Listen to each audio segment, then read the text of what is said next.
Mental emotional pain is a very debilitating experience for an individual. It has a way of robbing a person of their strength, their joy, their beauty, their abilities.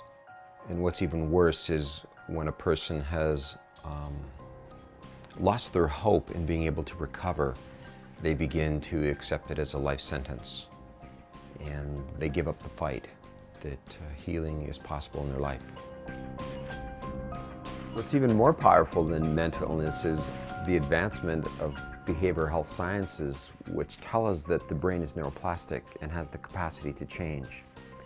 And that's tremendous news for people who've been suffering with mental illness. There are many reasons why individuals accept mental emotional pain as a life sentence. And one of those is simply the fact that the allopathic healthcare system has believed that mental illness is a genetic disposition and can only be treated with pharmaceutical drugs. And that simply is not true. And there are many sectors within allopathic health sciences that are starting to look at alternative methods and to believe that the brain can change. Another reason is that people will pursue an alternate method to mental health healing, such as counseling or psychotherapy, and use a single strategy approach, which again could be ineffective for many of our mental illnesses that people suffer with today. And being that they tried that and have not had success, they go away from that experience thinking that there's no hope in that method. And that really is where the answer is, in a multi-strategy approach, not a single strategy approach. So they fall back into this abyss of hopelessness, saying, I've tried it, it doesn't work, and not being vulnerable to go back to using that method again. So here lies the dilemma, is millions of people walk around today with a mental illness and they could experience healing. It's much like immunization in developing nations. Children don't have access to them and they can't experience being free from this disease. It's a powerful parallel, but a true parallel, and very sad. The origins of the program came into effect through a couple of experiences. The first one was a group of colleagues and I were involved in publishing monthly journals and publications and books on health topics, many of them mental health. And so we had at some points up to 1 million people a month that we were communicating with, and this was the advent of email, where we had a lot of collaboration coming back and forth. And we had tremendous feedback from people telling us what their experiences were with mental health and what was going on in their pursuit for healing.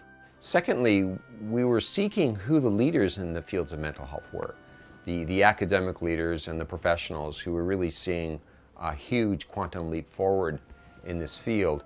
And the data simply was something we couldn't ignore on how powerful these advanced health sciences were working towards mental illnesses. So this made us begin to believe that there's new hope in the whole area of mental health.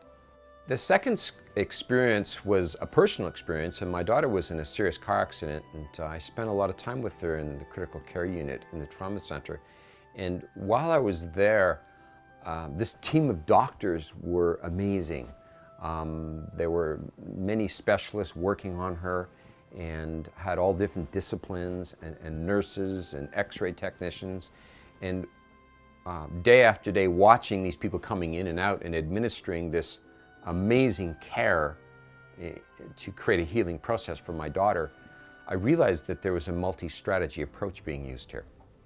And I began to think on the way home every night, why isn't that happening with mental illness? Why can't we have a multi-strategy approach that provides the greatest probability of healing for a client?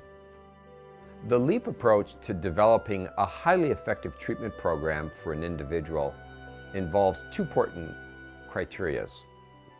The first one is making sure we understand the most advanced health sciences available. As we map the brain, we understand more of the brain, and that's changing on an ongoing basis. and making sure we understand what those sciences are. The second criteria is to develop a unique treatment program for each client that's tailored for their specific needs. And this typically involves 5 key points administered during treatment, and that is the treatment plan itself. What are the specific needs of the client? The second one is the mentor. Is the mentor a male or a female? Or perhaps it's a mentor who's been through exactly that situation, and they need to have been through that situation to have the levels of empathy and understanding for that individual. So the matching of the mentor and the client is a real key factor, and we do that from the roster of mentors that we work with. The third one being frequency. How often does the client require contact with the mentor? In some cases, it could be every day during the first month, to have checkpoints that they're connecting and engaging and being able to learn how to regulate themselves, and for the mentor to be highly involved in the person's thought processes and emotional processes to teach them how to have healthier psychology. The fourth one is the healing circle. And a healing circle is simply creating a front row in our client's life and having people in the front row of their life that are cheering them on and providing encouragement and creating that moral support that's so powerful in a person's life. And that could be people that our client knows or people from our community. The last one is web technologies. Typically, sessions are not about teaching. The web does the teaching. We have videos, we have reading assignments, we have homework assignments, we have interactive journaling that the client does, that the mentor sees and responds back in the journaling processes. We have goal and behavioral metrics that are filled out so that the individual can see their progress and track micro progress. Because the brain's process of change is very slow. It's not very fast. Depression is not healed in 5 or 6 or 10 weeks. It's a process, not an event. We need to measure micro movements forward and report that. And that's the powerful tool of the web that gives us the ability to do that.